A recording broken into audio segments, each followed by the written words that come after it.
ജനുവരി 14 ഈ തീയതിയിൽ തിരുസഭ അനുസ്മരിക്കുന്ന വിശുദ്ധർ: വിശുദ്ധ മലാക്കി, വിശുദ്ധ ദേവസഹായം പിള്ള, വിശുദ്ധ ബാർബാസിമാസം കൂട്ടരും, വിശുദ്ധ കെൻറി ജോൺ മുങ്കോ, വിശുദ്ധ ദാഷിയൂസ്, വിശുദ്ധ ദേവൂസ് ഡേഡിത്. വിശുദ്ധ ദേവസഹായം പിള്ള 1712 1752 കാലഘട്ടത്തിലാണ് വിശുദ്ധനായ ദേവസഹായം പിള്ള ജീവിച്ചിരുന്നത്. വിശുദ്ധ ദേവസഹായം പിള്ള 1712 ഏപ്രിൽ 23 തിരുവിതാംകൂറിലെ ഒരു യാഥാസ്ഥിതിക നായർ തറവാട്ടിൽ ജനിച്ചു. നീലകണ്ഠപിള്ള എന്നായിരുന്നു അദ്ദേഹത്തിന്റെ പേര്. പിതാവ് തിരുവട്ടാറിലെ ആദികേശവ ക്ഷേത്രത്തിലെ പൂജാരിയായ നമ്പൂതിരിയും മാതാവ് ദേവകിയമ്മ എന്ന നായർ സ്ത്രീയും ആയിരുന്നു. നന്നേ ചെറുപ്പത്തിൽ ഹൈന്ദവ വിശ്വാസങ്ങളും ആചാരാനുഷ്ഠാനങ്ങളും ആഴമായി പഠിച്ചു. സംസ്കൃതം, തമിഴ്, മലയാളം എന്നീ ഭാഷകളിൽ പ്രാവീണ്യമുണ്ടായിരുന്നു. ആയോധന കലയിൽ അഗ്രഗണ്യനായിരുന്നു. അദ്ദേഹം കൂർമ്മ ബുദ്ധിയുള്ളവനും ഉത്സാഹിയും കർത്തവ്യനിരതനുമായിരുന്നു. തിന്മയെ എതിർക്കുന്നതിലും നന്മയെ വളർത്തുന്നതിലും മുന്നിട്ട് നിന്നു. രാജകൊട്ടാരത്തിൽ സ്വാധീനമുണ്ടായിരുന്ന അദ്ദേഹത്തിന് രാജകാര്യങ്ങൾ നോക്കുന്ന ഉദ്യോഗം ലഭിച്ചു. കുളച്ചൽ യുദ്ധത്തിൽ ഡച്ചുകാരെ പരാജയപ്പെടുത്തിയ മാർത്താണ്ഡവർമ്മ രാജാവ് ഡച്ച് നേവൽ കമാൻഡന്റായ ഡിലനോയിയെ തടവിലാക്കി. ഡിലനോയിയുടെ സാമർത്ഥ്യത്തിൽ ആകൃഷ്ടനായി രാജാവ് അദ്ദേഹത്തെ തിരുവിതാംകൂർ സായുധ സേനയുടെ കമാൻഡാക്കി. ലത്തീൻ കത്തോലിക്കനായ ഡിലനോയിക്ക് രാജാവ് പള്ളി പണിയിച്ചു കൊടുത്തു. ഔദ്യോഗിക കാര്യങ്ങൾ ഒരുമിച്ച് നിർവഹിച്ചിരുന്ന ഡിലനോയിയും നീലകണ്ഠപിള്ളയും സുഹൃത്തുക്കളായി. ഡിലനോയിയുടെ യഥാർത്ഥ ദൈവത്തിലുള്ള വിശ്വാസം അന്ധവിശ്വാസങ്ങളും വിഗ്രഹാരാധനയും ആചരിച്ചു പോന്ന നീലകണ്ഠപിള്ളയിൽ മാറ്റങ്ങൾ വരുത്തി. ക്രിസ്തുവിനെയും ക്രിസ്തു മതത്തെയും പറ്റി അദ്ദേഹം ആരാഞ്ഞറിഞ്ഞു. 32 വയസ്സുള്ളപ്പോൾ വടക്കൻകുളത്ത് ഈശോ സഭക്കാരുടെ പള്ളിയിൽ വെച്ച് ദൈവത്തിന്റെ സഹായം എന്നർത്ഥമുള്ള ലാസർ എന്ന പേരിൽ സ്നാനം സ്വീകരിച്ചു. ദേവസഹായം പിള്ള എന്ന പേരിൽ അദ്ദേഹം അറിയപ്പെട്ടു. അറിഞ്ഞ സത്യത്തെ അദ്ദേഹം മറ്റുള്ളവരോട് പ്രഘോഷിച്ചു. അദ്ദേഹത്തിന്റെ സഹധർമ്മിണിയായ ഭാർഗവി അമ്മാൾ ജ്ഞാനപ്പൂ എന്ന പേരിൽ സ്നാനപ്പെട്ടു. അക്കാലത്ത് തിരുവിതാംകൂറിൽ കൊട്ടാരത്തിലെ ഉദ്യോഗസ്ഥർ വിശ്വാസമാറ്റം നടത്തുന്നത് അംഗീകരിച്ചിരുന്നില്ല.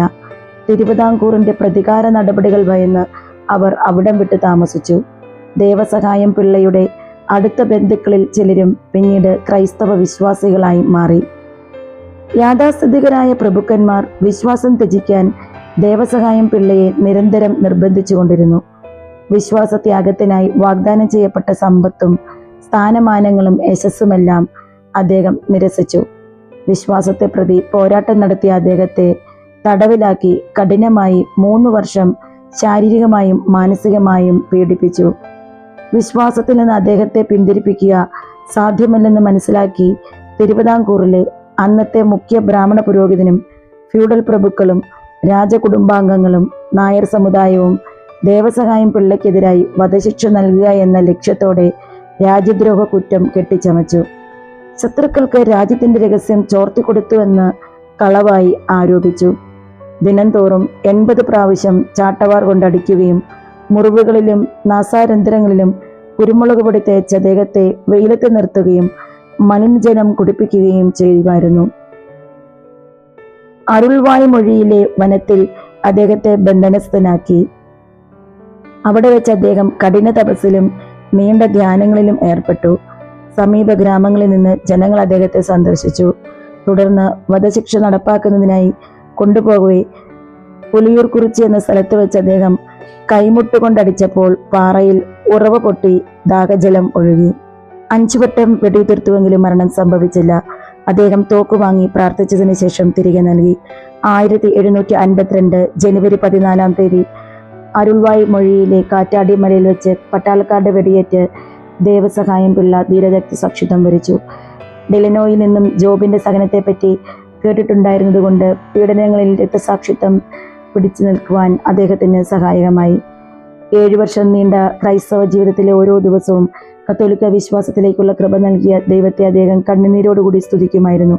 കഠിന പീഡനങ്ങൾ ഏൽക്കുമ്പോൾ ഈശോയെ എന്നെ രക്ഷിക്കണമേ എന്ന് അദ്ദേഹം പ്രാർത്ഥിക്കുമായിരുന്നു. തിരുവിതാംകൂറിന്റെ തെക്കൻ ഉൾപ്രദേശങ്ങളിൽ ക്രൈസ്തവ വിശ്വാസം പടരാൻ ഈ രക്തസാക്ഷിത്വം കാരണമായി. പിന്നീട് സിലോണിലെ തമിഴ് ഭാഷ സംസാരിക്കുന്നവരിലേക്കും ക്രൈസ്തവ വിശ്വാസം പടരുവാൻ ഇത് സഹായകമായിട്ടുണ്ട്. 2012 ഡിസംബർ 2 ബെനഡിക്ട് 16 മാർപ്പാപ്പ ദേവസഹായം പിള്ളയെ വാഴ്ത്തപ്പെട്ട ഗണത്തിലേക്ക് ഉയർത്തി. ഇന്ത്യയിൽ നിന്നും വാഴ്ത്തപ്പെട്ടവനാക്കപ്പെടുന്ന ആദ്യത്തെ അന്മായനാണ് ദേവസഹായം പിള്ള. 2022 മെയ് 15 കത്തോലിക്ക സഭ അദ്ദേഹത്തെ വിശുദ്ധനായി പ്രഖ്യാപിച്ചു. ദേവസഹായം പിള്ളയുടെ സാക്ഷ്യം ക്രിസ്തുവിന്റെ വരവിനെക്കുറിച്ചുള്ള ജാഗ്രതാപൂർവമായ കാത്തിരിപ്പിന്റെ നല്ല മാതൃകയാണ് എന്ന് ബെനഡിക്ട് മാർപ്പാപ്പ പറഞ്ഞു. വിശ്വാസ ജീവിതത്തിൽ അടിയുറച്ച് ജീവിക്കുന്നതിനും മാനസിക പീഡനം അനുഭവിക്കുന്നവർക്ക് ആശ്വാസം ലഭിക്കുന്നതിനും വിശുദ്ധ ദേവസഹായം പിള്ളയെ നിരന്തരം പിതാവായ ദൈവത്തോട് മധ്യസ്ഥം വഹിച്ച് പ്രാർത്ഥിക്കണമേ.